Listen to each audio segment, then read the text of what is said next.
Halo semuanya, selamat datang di Fight and Destiny. Tempat di mana kita bakal bedah takdir-takdir di dunia sinema dengan santai.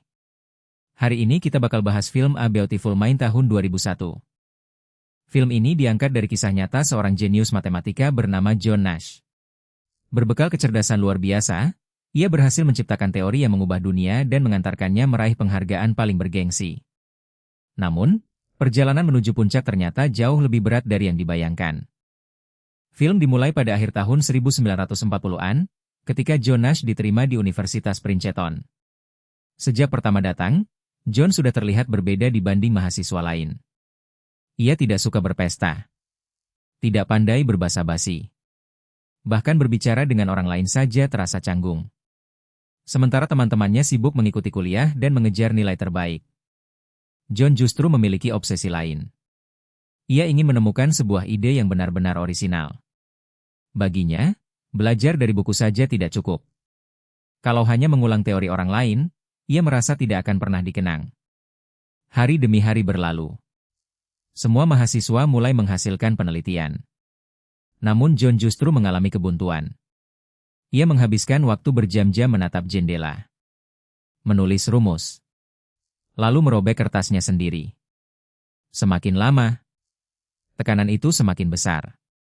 Karena tanpa menemukan ide baru, masa depannya sebagai akademisi bisa berakhir bahkan sebelum dimulai. Di tengah tekanan itu, John sering ditemani oleh teman sekamarnya yang bernama Charles. Charles memiliki sifat yang bertolak belakang, santai, humoris, dan selalu mendorong John agar lebih menikmati hidup. Kehadiran Charles membuat John yang pendiam perlahan mulai lebih terbuka. Mereka sering berdiskusi hingga larut malam. Dan Charles selalu menjadi orang yang memberi semangat saat John mulai kehilangan harapan. Suatu malam, John pergi ke sebuah bar bersama teman-temannya. Di sana, sekelompok wanita cantik masuk ke dalam ruangan. Semua pria langsung sibuk membicarakan siapa yang paling menarik. Teman-temannya mulai menghitung peluang untuk mendekati wanita tersebut. Namun John justru memperhatikan sesuatu yang berbeda.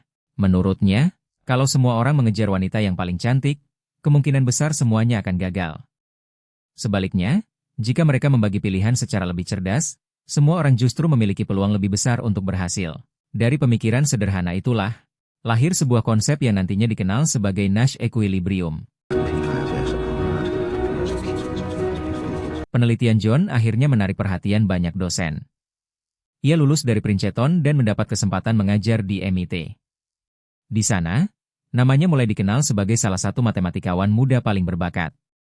Namun meskipun karirnya terus berkembang, kehidupan pribadinya tetap terasa sepi. John masih kesulitan berinteraksi dengan orang lain. Ia lebih nyaman berbicara dengan angka daripada dengan manusia. Suatu hari, John bertemu seorang mahasiswi bernama Alicia. Berbeda dengan orang lain, Alicia tidak merasa aneh dengan kepribadian John. Ia justru melihat sosok pria yang jujur, cerdas, dan tulus. Hubungan mereka berkembang perlahan. Dan untuk pertama kalinya, John mulai merasakan kehidupan di luar dunia matematika. Tak lama kemudian, mereka menikah. Suatu hari, seorang pria misterius bernama William Parcher datang menemui John. Ia mengaku bekerja untuk pemerintah Amerika Serikat.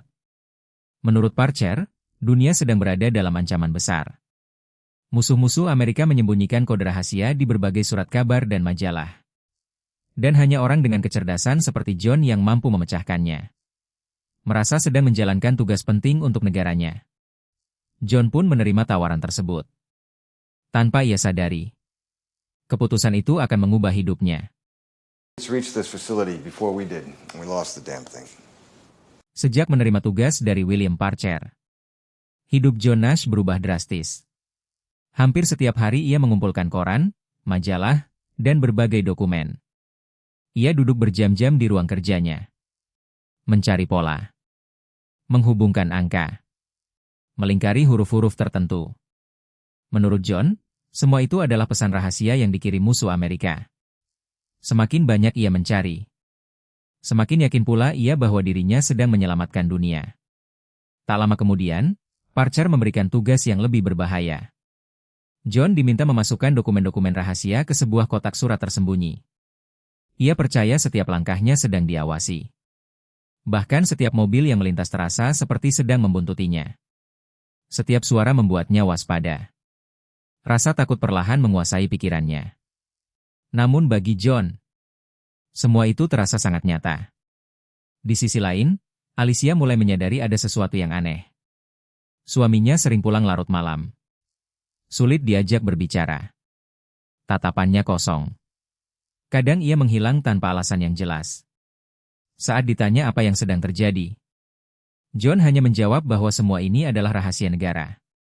Alicia tentu tidak mengerti. Ia hanya melihat suaminya berubah menjadi pribadi yang semakin tertutup.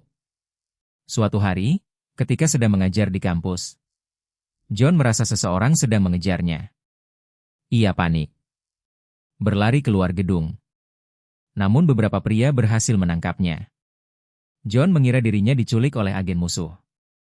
Padahal, mereka adalah dokter dari rumah sakit jiwa. Disinilah film memberikan kejutan terbesar. Dokter menjelaskan bahwa William Parcher, Charles, bahkan keponakan kecil Charles yang selama ini sering muncul, tidak pernah benar-benar ada. Mereka hanyalah halusinasi yang diciptakan oleh pikiran John sendiri. Sebagai penonton, kita ikut terkejut. Karena sejak awal film, kita juga percaya bahwa mereka adalah tokoh sungguhan. John kemudian didiagnosis menderita skizofrenia paranoid. Penyakit ini membuatnya melihat orang-orang yang sebenarnya tidak ada.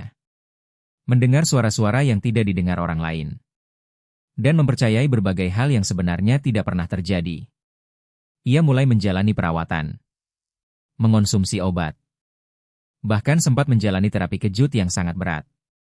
Perlahan, halusinasinya mulai berkurang. Namun ada harga yang harus dibayar. Obat-obatan itu membuat pikirannya terasa lambat. Sulit berkonsentrasi. Dan kemampuan berhitungnya tidak lagi setajam dulu.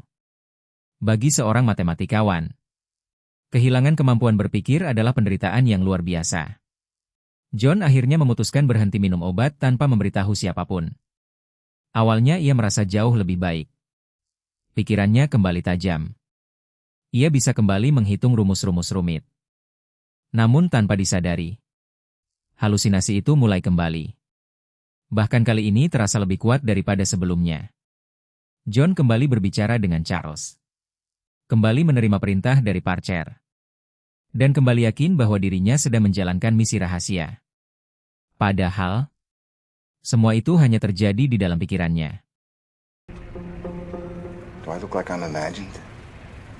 Halusinasi yang kembali muncul membuat keadaan John semakin berbahaya.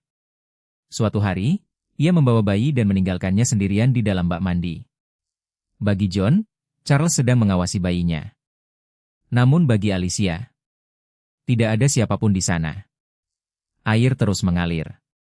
Dan bayi mereka hampir saja tenggelam. Alicia segera menyelamatkan sang bayi. Saat itu juga, ia mulai sadar bahwa penyakit John telah kambuh, bahkan lebih parah dari sebelumnya. Tak lama setelah kejadian itu, Alicia melihat John berbicara sendiri di halaman rumah. John terlihat marah kepada seseorang. Ia berteriak seolah sedang berdebat. Merasa ketakutan, Alicia segera membawa bayinya pergi dan menghubungi rumah sakit. Saat mobil Alicia hendak meninggalkan rumah, John mengejarnya. Ia memohon agar istrinya berhenti. Di tengah kepanikan itu, John tiba-tiba menyadari sesuatu. Ia melihat ke arah gadis kecil, keponakan Charles. Sejak pertama kali bertemu bertahun-tahun lalu, wajah gadis itu tidak pernah berubah. Ia tidak pernah bertambah tua. Padahal waktu sudah berlalu sangat lama. Saat itulah John akhirnya memahami kenyataan yang selama ini tidak pernah ia sadari. Jika gadis itu tidak pernah tumbuh, berarti ia memang tidak pernah ada. Dan jika gadis itu hanyalah halusinasi, maka Charles dan Parcher juga bukan manusia sungguhan. Marcy can't be real. She never gets old. John kembali menjalani pengobatan. Namun kali ini ia mengambil keputusan yang berbeda. Ia tidak berharap halusinasi itu menghilang sepenuhnya. Sebaliknya, ia belajar hidup berdampingan dengan penyakitnya. Charles masih datang. Parcher masih muncul. Gadis kecil itu juga sesekali terlihat. Tetapi sekarang, John memilih untuk mengabaikan mereka. Ia tidak lagi berbicara. Tidak lagi mengikuti perintah mereka. Ia memperlakukan mereka seperti suara bising yang tidak perlu didengar. Perjuangan itu tentu tidak mudah. Setiap hari adalah pertarungan baru. Namun sedikit demi sedikit, John mulai mendapatkan kembali kendali atas hidupnya. Beberapa tahun kemudian, John kembali ke Universitas Princeton. Awalnya ia hanya datang untuk membaca buku di perpustakaan. Sebagian orang masih memandangnya dengan ragu. Namun ada juga yang mulai menghormati perjuangannya. Perlahan, John kembali berdiskusi dengan para mahasiswa. Menulis rumus di papan tulis. Dan melakukan hal yang paling ia cintai. Berpikir. Meskipun penyakit itu belum benar-benar hilang. Ia membuktikan bahwa seseorang tetap bisa berkarya meski memiliki keterbatasan. Film kemudian melompat ke tahun-tahun berikutnya. Nama John Nash semakin dihormati. Teori yang pernah ia tulis saat masih muda ternyata menjadi dasar penting dalam ilmu ekonomi modern. Akhirnya, dunia memberikan penghargaan tertinggi atas kontribusinya. John Nash dianugerahi hadiah Nobel Ekonomi.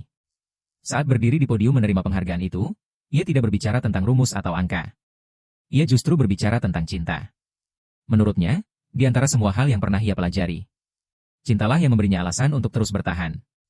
Kalimat itu menjadi penutup yang sangat menyentuh. Karena selama bertahun-tahun, Alicia tidak pernah benar-benar meninggalkannya. Ia tetap berada di samping John, bahkan ketika seluruh dunianya terasa runtuh. I'm only here tonight because of you. You are all my reasons.